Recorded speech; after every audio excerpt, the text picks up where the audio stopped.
Hola a todos y todas. Este medio alternativo e independiente puede confirmarles que el señor Andrés Escobar, el hombre que le disparó a los manifestantes en el marco del paro nacional en mayo del 2021, salió del país a principios del mes de noviembre rumbo a México, cruzó la frontera con los Estados Unidos de manera ilegal por el estado de Texas, probablemente a la altura del Paso, y fue detenido por las autoridades fronterizas y llevado al centro de detención en McAllen, Texas, donde el 7 de diciembre fue deportado en compañía de más de 120 colombianos, entre hombres y mujeres.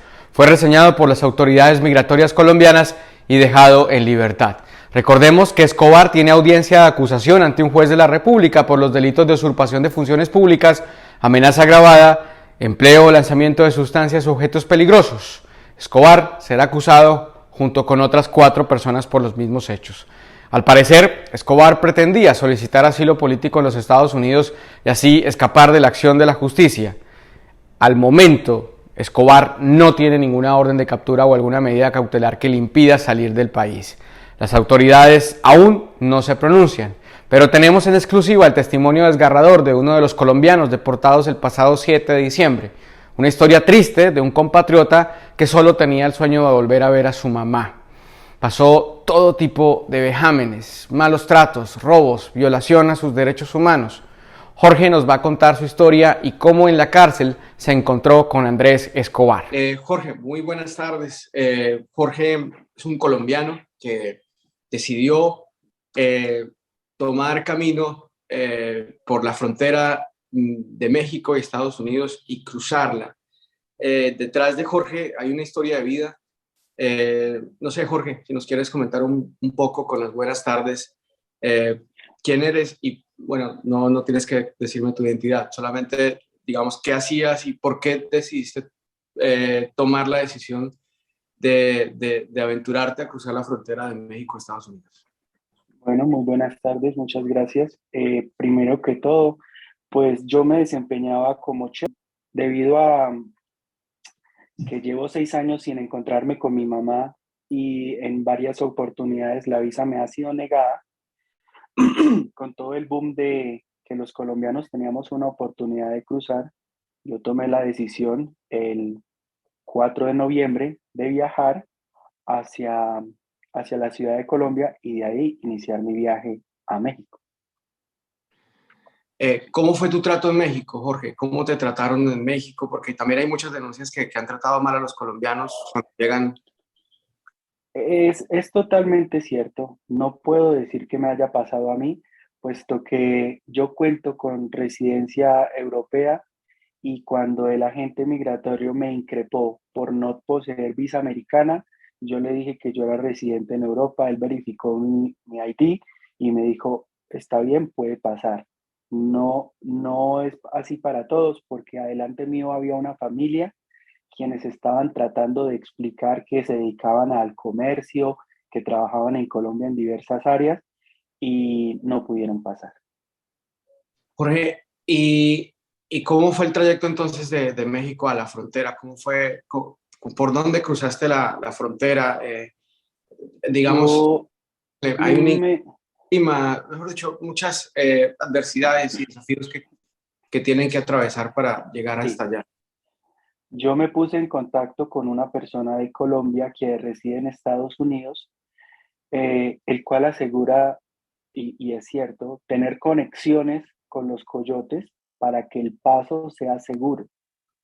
No sé si todos sepan, pero esta es una de las fronteras más peligrosas en el mundo y el dominio lo tiene por completo los carteles. Aparte de eso, la policía es supremamente corrupta y uno no sabe a quién temer más, si a los cárteles o a los policías. Mi Bueno, viaje empezó desde la Ciudad de México hacia la ciudad de Monterrey, vía terrestre, porque ya nos habían advertido que en el aeropuerto estaban reteniendo a los colombianos y los estaban extorsionando. Cosa muy similar a lo que pasa en los buses, puesto que teníamos que llevar un presupuesto de $300 en billetes sueltos para transar en más de un puesto de control, que aproximadamente se hablaba de unos 10. donde los Jorge, policías ¿cuánta plata sin, gastaste? yo gasté en pesos colombianos 16 millones de pesos, Dios mío.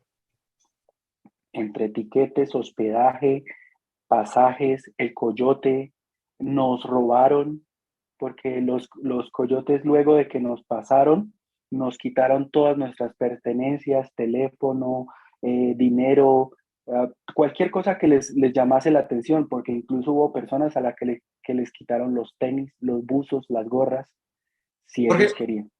¿por qué crees que entonces, perdón la pregunta, porque, digamos, no tenías como el afán, el ímpetu de quedarte en Estados Unidos, solamente querías ver a tu mamá, vives, me dices que tienes residencia europea, entrada bueno, a todos los países de la Unión Europea, conoces el mundo, llevabas dinero, ¿por qué crees que te niegan la visa? Porque eres un sujeto fácil para aprobar. ¿Será que dijiste que ibas a ver a tu familia o algo? Sí, lastimosamente yo nunca tuve asesoría al momento de solicitar la visa y Oh, pues yo creía que en cierta medida como mi mamá trabajaba con una entidad del gobierno, yo iba a tener una entrada fácil. Entonces, yo nunca quise mentir en mi solicitud, yo expuse realmente la verdad y la manifestación de ellos es que yo no tengo arraigo a mi país porque yo soy hijo único y yo no estoy casado. Jorge, pues digamos, no es un mito que prácticamente este gobierno invita a las personas a que les mientan. Si usted miente, pasa. Si usted dice la verdad, lo retienen. Es increíble. Exacto, es totalmente cierto. Entonces, bueno, yo lo intenté en tres oportunidades diferentes. En Sí. las tres obtuve la misma respuesta. Así que Ujú. yo opté por mirar otras alternativas y es cuando empecé eh, mi viaje hacia otros lugares.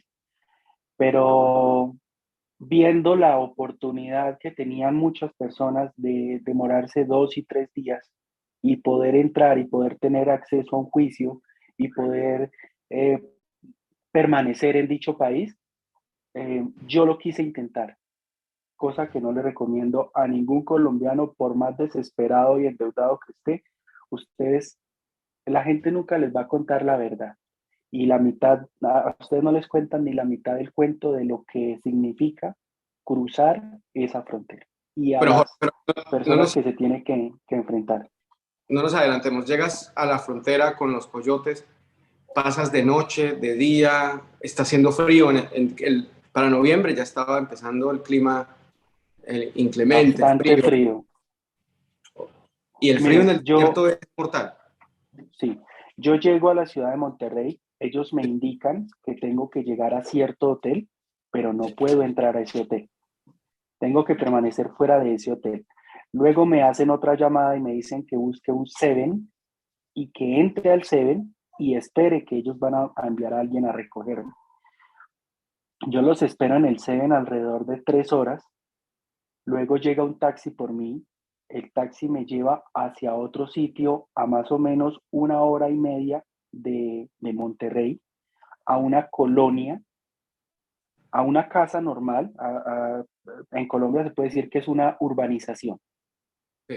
Al entrar yo en esta casa me encuentro con otros 5 colombianos quienes iban a viajar conmigo. Todos hombres. En este, no, había una familia de 2 niños, una niña de 6 años, un niño de 10 años y papá y mamá. El otro muchacho, también de la ciudad de Bogotá, de alrededor de unos 30 años, era el otro que iba a viajar con nosotros. Ahí en esa casa nos entregan la alacena con comida y nos dicen, si tienen hambre pueden cocinar, si se les ofrece alguna otra cosa, solo tienen que pedirlo y nosotros se los compramos. No pueden hablar en voz alta y por más que quieran, no pueden salir de esta casa.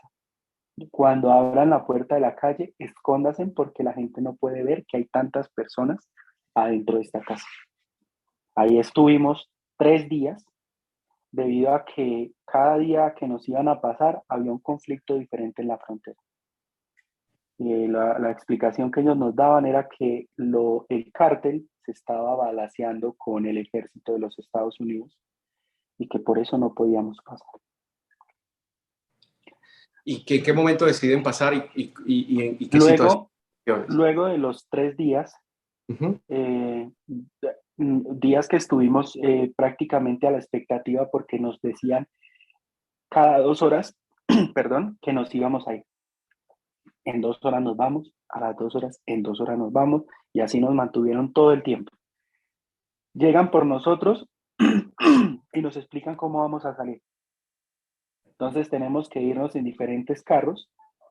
Más de uno tiene que irse acostado en el piso para que no lo vean. Y ahí nos llevan hacia un parque donde hay una van. En esa van hay más personas, otra familia de 4 personas de Colombia y 2 peruanos. Ahí es donde realmente inicia el viaje desde el sitio donde estábamos hacia Matamoros, Perfecto. cruzando por el monte, caminando alrededor de unas 3 horas para evadir los controles migratorios, donde se presentaron situaciones realmente horribles. Eh, ¿Qué estado es ese? ¿Texas? ¿Arizona? Es Texas. Texas, Es Texas porque nosotros entrábamos por McAllen. por McAllen, donde está el centro de detención donde estuviste. Sí, sí, señor. Sí, señor. Perfecto. Cuando cruzas, la norma es que tienen que entregarse, ¿no? No pueden Sí. salir a correr, no pueden aventurar solos o, digamos, resistirse. Hay que buscar a la migra para A entregar la patrulla fronteriza, exacto. la patrulla. Una vez Pero que, realmente le llamaba a la migra, sí. sí, una vez que nosotros cruzamos, a nosotros nos cruzan en una balsa, nos Sí, cruzan en grupos de A5. Cuando estamos del otro lado, lo primero que hacen los coyotes es proceder a despojarnos de nuestras pertenencias, lo de roban. absolutamente todo, todo, todo lo que teníamos. Incluso a los iPhone había que quitarles el iCloud, porque si usted no le quitaba el iCloud, le podían pegar un tiro. Literalmente, literalmente lo decían así. Que le quitas el iCloud y que esta mamada no me vaya a saltar, porque aquí mismo, aquí te quedas. Dios mío. ¿Cómo Y sobreviviste? ahí Tu ya, celular entonces sobrevivió. señor, Siempre tuviste entonces tu celular. no, yo sabía a lo que me exponía. Entonces, cuando yo llegué aquí a Colombia, yo tenía un iPhone viejito, lo volví a configurar y me fui con ese iPhone. Ya. Por eso no le resultó atractivo, Ujú. porque era un iPhone 6. A Ya. mí no me lo quitaron, pero me Perfecto. quitaron toda la plata. Ya estando del otro lado, entonces, sin nada, te robaron, te quitaron todo, pero ya estabas en Estados Unidos. Sí, sí, así es. Ellos nos dejaron un teléfono, ¿sí? Nos dejaron un teléfono para comunicarnos. Todo el tiempo estuvimos hablando por teléfono porque ellos nos iban dando indicaciones de por dónde podíamos caminar y hacia dónde debíamos dirigirnos para que nos encontrara la migra. ¿Cuál era la otra opción si no los encontraba la migra, Jorge? Bordear, Bordear bordear. a llegar a un pueblo y ahí. Hasta que pudiéramos pasar el checkpoint, pero Sí. realmente yo no sé, yo no podría decirle a usted acerca de ciudades o estados, porque mi intención desde el principio fue entregarme para así poder pues, recibir el beneficio de tener una corte en los meses siguientes, en los meses próximos. Perfecto. Cuando se entrega, Jorge, ¿qué pide? ¿Usted cómo cree que es el procedimiento y qué no sucede naturalmente? Bueno, Porque ya sabemos el desenlace de esta historia. sí. Lo primero que el agente migratorio no iba hacia nosotros. Fuimos nosotros los que empezamos a saltar y a gritar y a chiflar para que nos viera. Una Sí. vez que él nos vio, paró y se devolvió porque él iba por otro camino Él se devolvió hasta donde estábamos nosotros, se hizo unos 10 metros de distancia y nos gritó, no hablo español, así que si alguno de ustedes entiende, por favor, le dice a los demás que nadie vaya a salir corriendo ni vaya a hacer ninguna estupidez. Esperen ahí. A lo que yo le respondí, nosotros, ¿Cierto? ¿Sabes? sí, perdón, nosotros le respondimos, nosotros necesitamos ayuda. Nosotros venimos pidiendo ayuda, no vamos a correr. Y él dijo, perfecto. En ese momento llegaron alrededor de unas 4 camionetas, trocas de Platón, Uh-huh. de donde descendieron muchos agentes y muy amablemente nos empezaron a preguntar por dónde veníamos, cómo veníamos, si alguien venía enfermo, si alguien estaba con alguna condición física que debiera tener atención médica. Nosotros le explicamos que no, le dijimos que veníamos de Colombia, que veníamos huyendo de la violencia, que veníamos pidiendo asilo. En ese momento ellos nos despojaron de nuestras pertenencias, nos quitaron los cordones, cualquier cosa que sirviera para hacernos daño, nos subieron a una transporte, era una camioneta blanca, y ahí nos llevaron al primer centro de reclusión, donde nos quitaron toda la ropa, porque la ropa venía llena de barro, nos dieron ropa a ellos y separaron a los grupos, separaron a las familias, separaron a los que veníamos solteros. En esa patrulla también venían más personas, venían personas de Ecuador, de Guatemala, de Honduras, pero ellos sí venían bordeando, ellos los habían atrapado, ellos no venían a entregarse. Digamos, naturalmente uno establece lazos de amistad en esos momentos digamos, difíciles. ¿Sabes algo que pasó con las personas que estaban contigo? ¿Algunos amigos se quedaron contigo ahí en McAllen o todos los separaron? ¿No sabes en estos momentos nada de tus compañeros? Sí, mira, nosotros entramos 3 colombianos de ese grupo, Sí. que era el muchacho de 23 años que no podía quedarse con la familia y el otro muchacho que venía soltero conmigo. Nosotros pasamos juntos y a nosotros nos recluyeron en la misma celda. Éramos los únicos colombianos en el mismo cuarto, porque eso no es una celda, en el mismo cuarto, éramos solo 3 colombianos. Eso fueron, eso fue los primeros 5 días. Estuvimos con personas de Nicaragua, de El Salvador. Los de Nicaragua los pasan, ellos se demoran porque se demoren 2 horas. Los pasan inmediatamente, ellos los reciben inmediatamente. Estuvimos con salvadoreños, hondureños y estas personas de República Dominicana o bueno, de una isla de dominicanos. Con ellos estuvimos los primeros 5 días.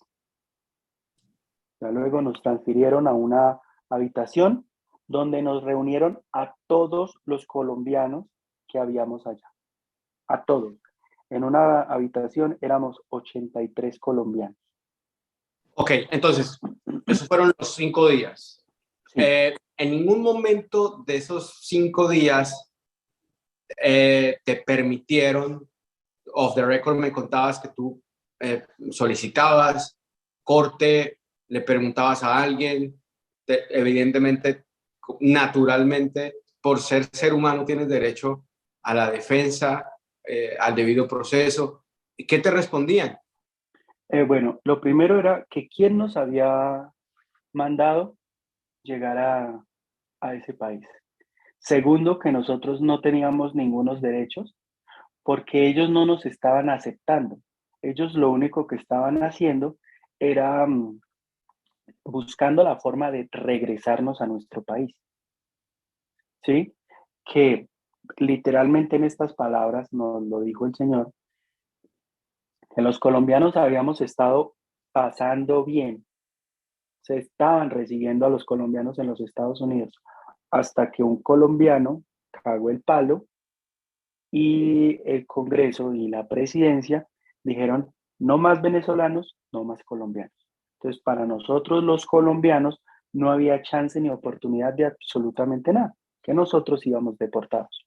Y en ese momento te enteraste del título 42 o 44, creo que es 42. 42, 42. Él nos Te decía, ustedes afirmaron van, que te lo van a aplicar, que te lo iban a aplicar.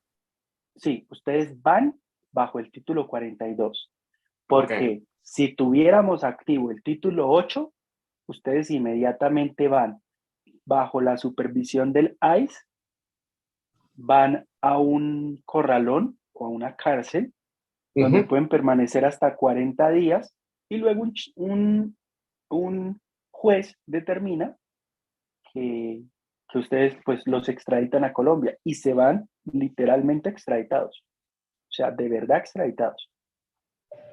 En este Perfecto. caso no les va a pasar nada de eso. Nos explicaba que nosotros podíamos ir a solicitar la visa normal porque a nosotros no nos iba a aparecer ningún récord de absolutamente nada.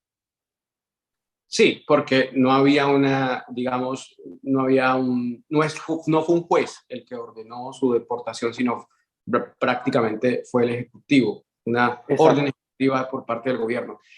Ujú. Jorge, seguramente la gente que está escuchando esta entrevista, a mí me interesa tu historia. Realmente me parece dolorosa, fascinante, pero a mucha gente que nos está escuchando está esperando el momento en que tú nos cuentes en qué momento te encuentras con Andrés Escobar, en qué momento llega a la cárcel de Macallan y cuál fue tu sorpresa.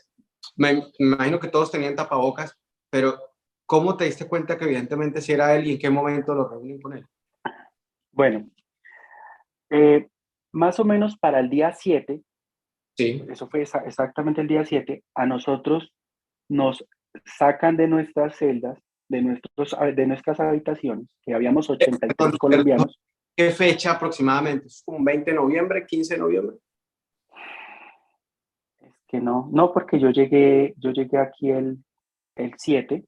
Entonces fue como el 29, Eso, 30 de sí, noviembre. señor, Okay. exacto. Eso fue como el primero, Primero de diciembre. primero, porque a nosotros nos realizan un test de COVID en ese momento.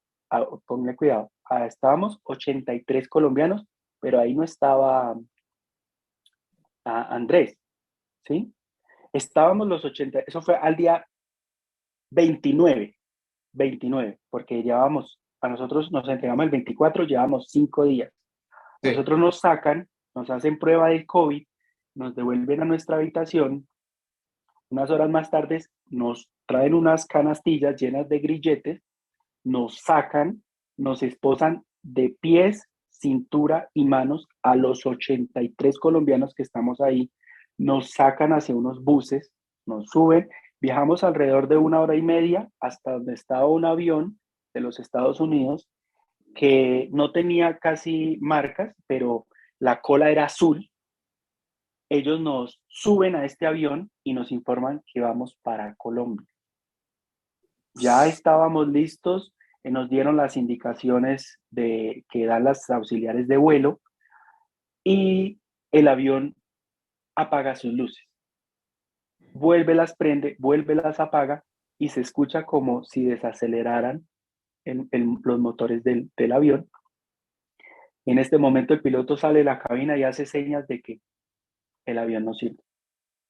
A nosotros vuelven y nos bajan, nos llevan al centro de reclusión y ahí esperamos 2 días más. Bueno, pero entonces ya habías visto entonces a Andrés.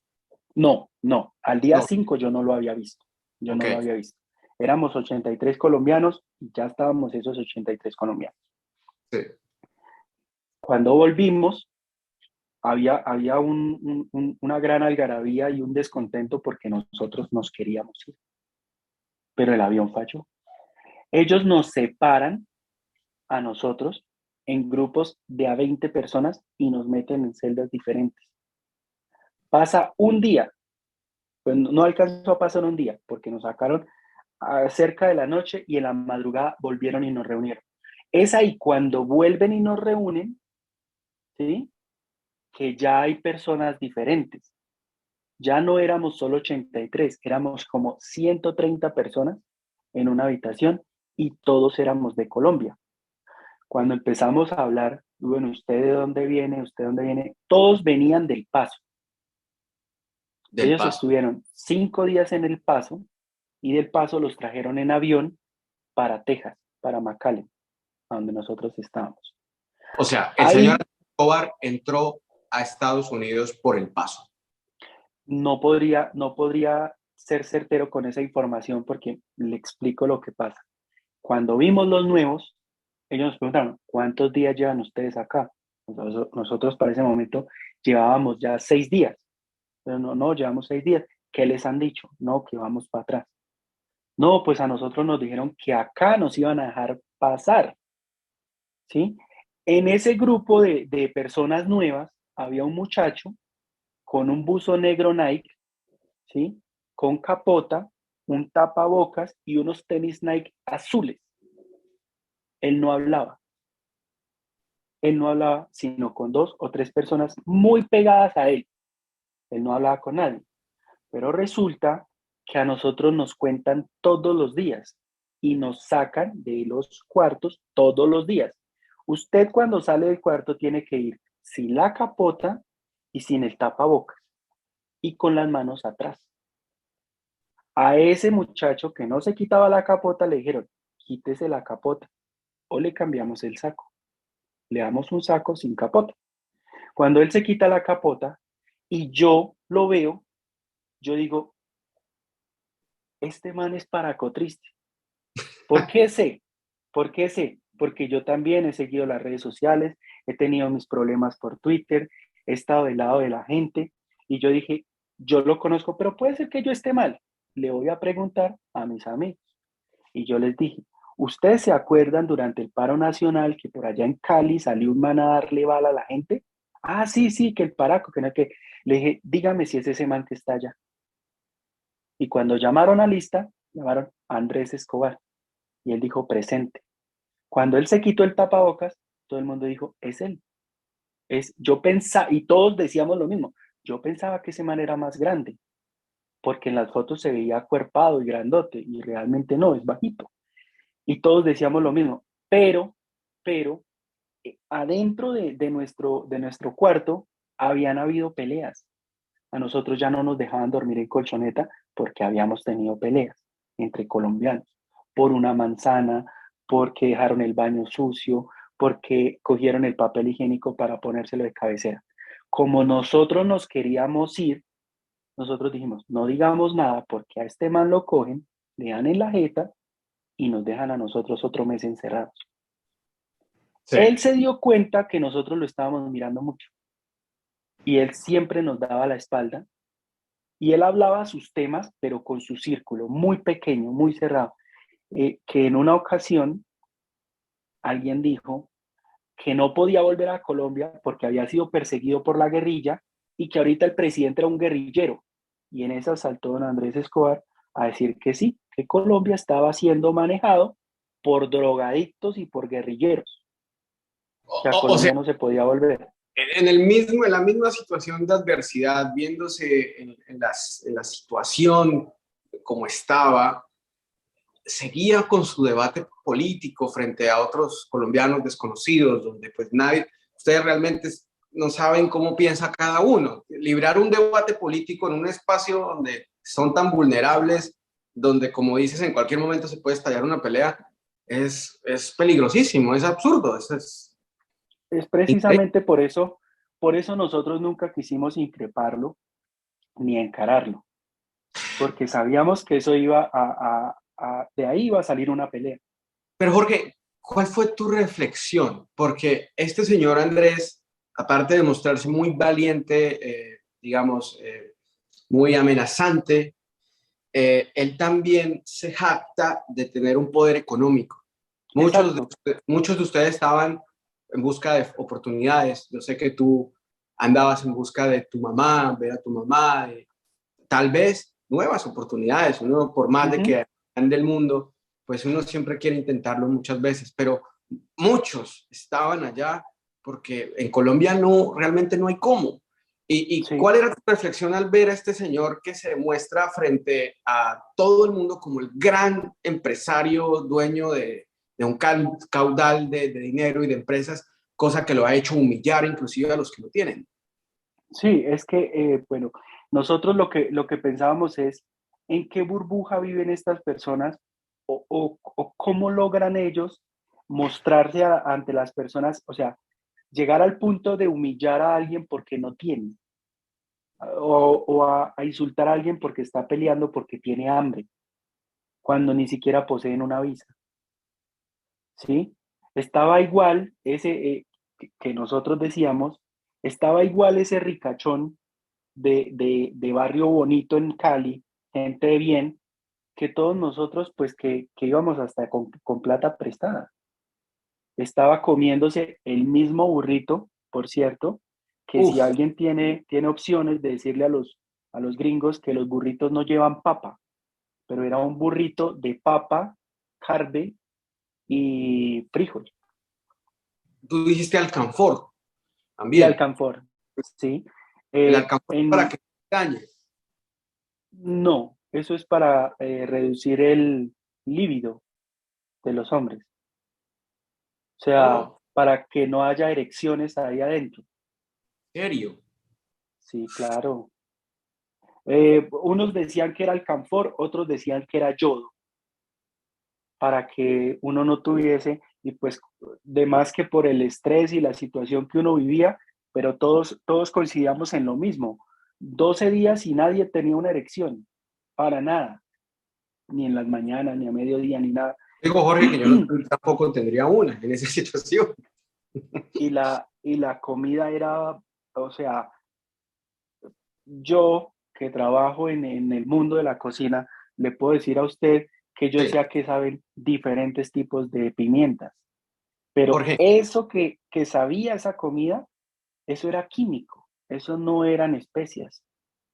Jorge, yo ya sabía sobre ese burrito. Muchos amigos que se han venido por la frontera han hablado súper mal de la comida, de los malos tratos. Eh, Nos quedan apenas 7 minutos, Andrés.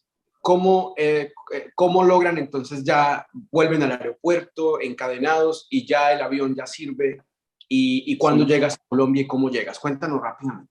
bueno, eh, hablamos de que el vuelo estaba programado para el lunes pasado, en vista de que no pudo salir ese, o sea, después del avión que falló, nos dijeron se van el lunes. Ese lunes no pasó nada, ¿sí? Ya el martes, pues todo el mundo angustiado, nos sacaron a hacer prueba de COVID. Gracias a Dios, ninguno dio positivo y nos dijeron que nos fuéramos a dormir. Nos fuimos a dormir y llevamos alrededor de unas 2 horas durmiendo.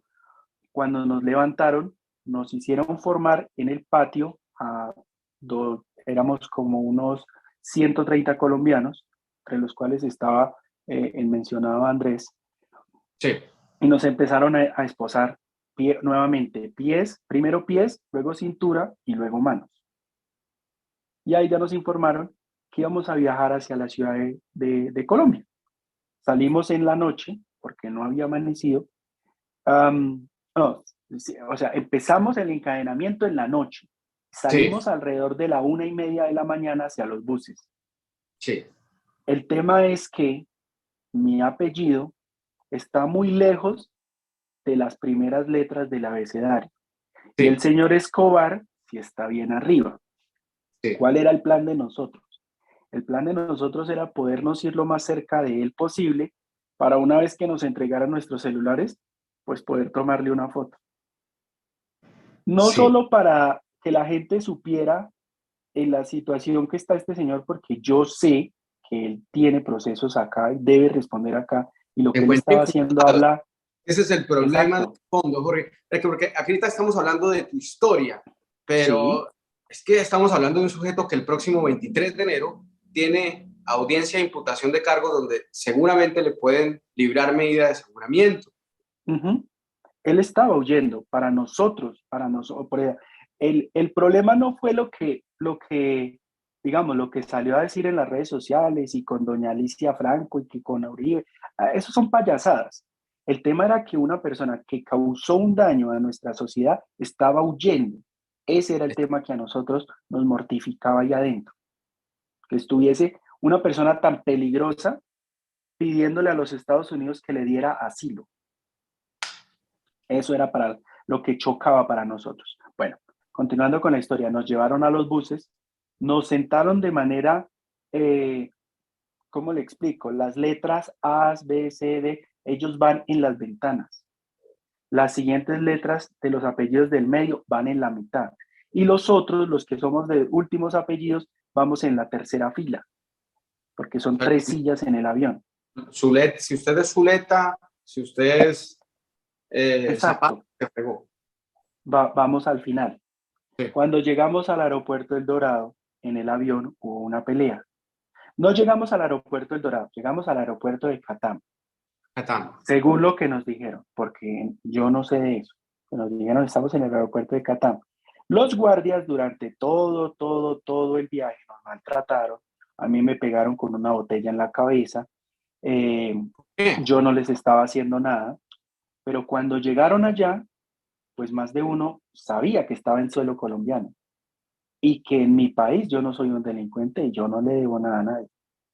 Y empezaron a pelear con los guardias, empezamos, porque yo también tuve mi propia pelea ahí, porque no nos querían soltar las esposas, pero tampoco querían que los policías y la migración que estaba en el piso se diera cuenta que ellos nos llevaban esposados. Prácticamente ellos en el país de ellos nos pueden esposar y hacer con nosotros lo que ellos quieran, pero no en el país de nosotros. Entonces muchos querían salir y que los vieran esposados como nos traían como animales, pero los otros, los chicanos, no querían que saliéramos.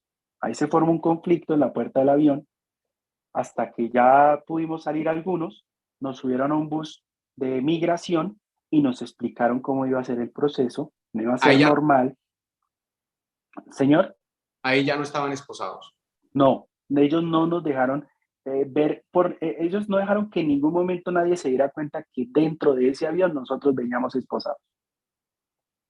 No por nada del mundo. Y nosotros le decíamos, pues ya que nos traen así, muéstrenle a todo el mundo cómo es que traen ustedes a los colombianos.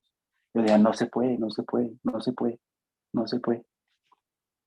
Ya nos soltaron, hubo intercambio de golpes, puños, patadas, escupitajos en esa puerta y empezamos a descender.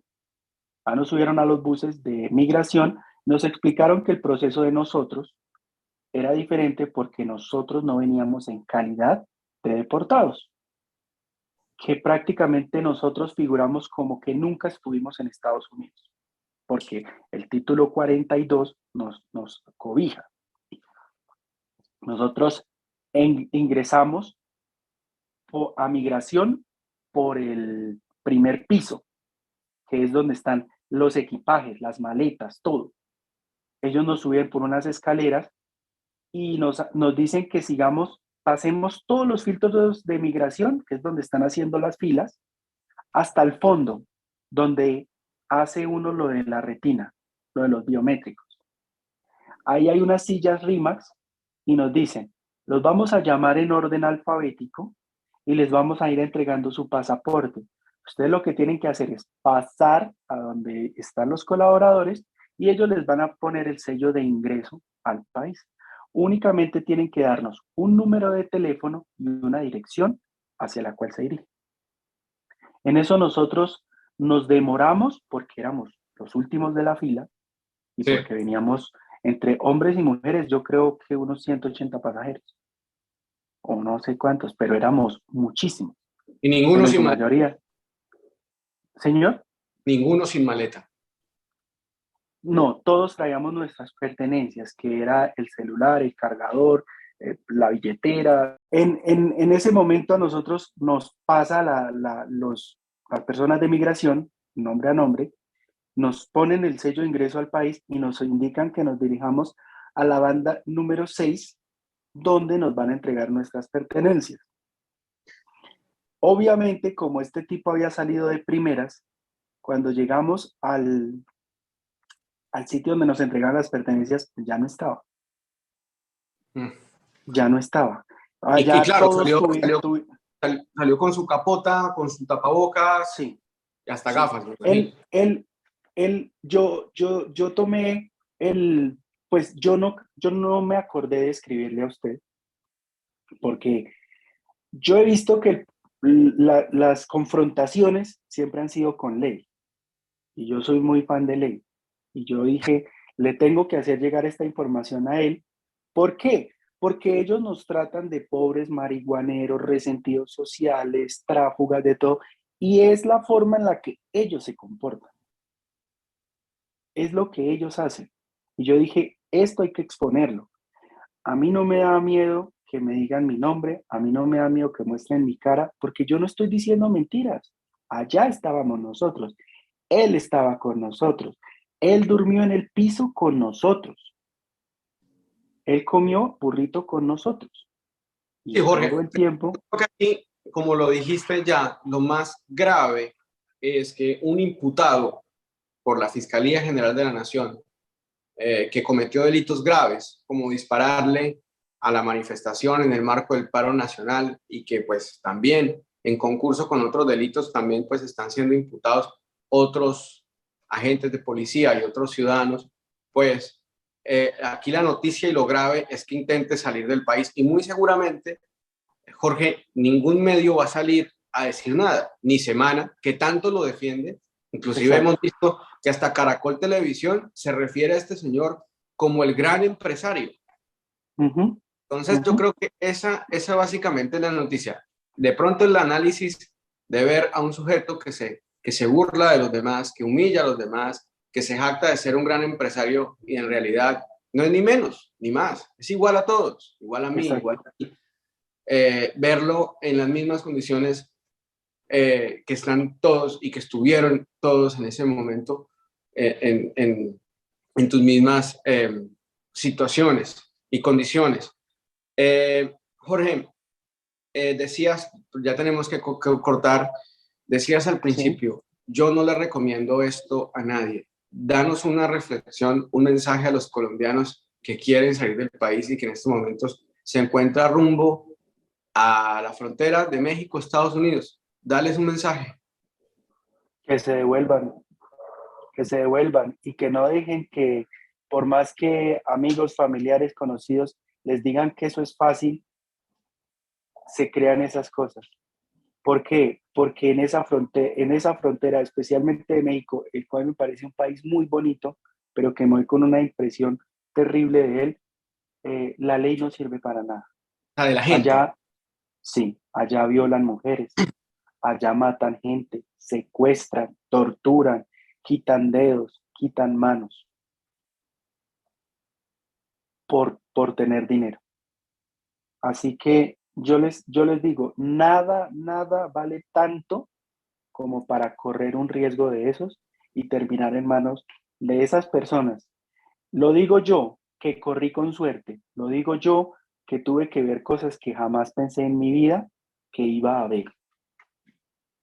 Que supe de gente y estuve presente cuando hicieron cosas eh,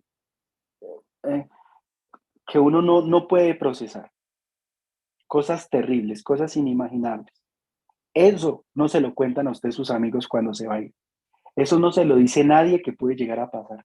Eso lo vive usted allá. Y allá no hay quien lo salve. Allá no hay mamá que vaya y le ayude. Entonces, Jorge, no hubo ninguna información de los medios de comunicación de esta deportación masiva.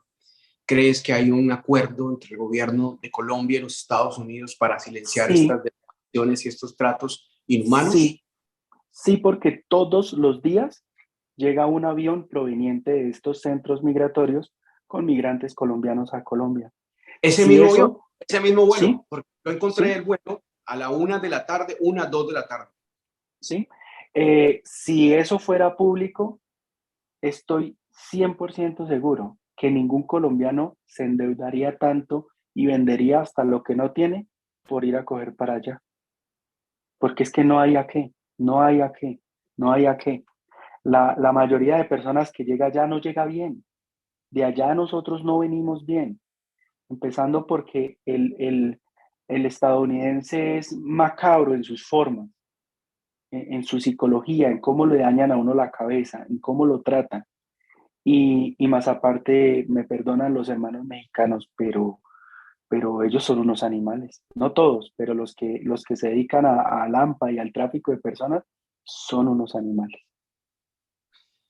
Jorge, ¿qué vas a hacer?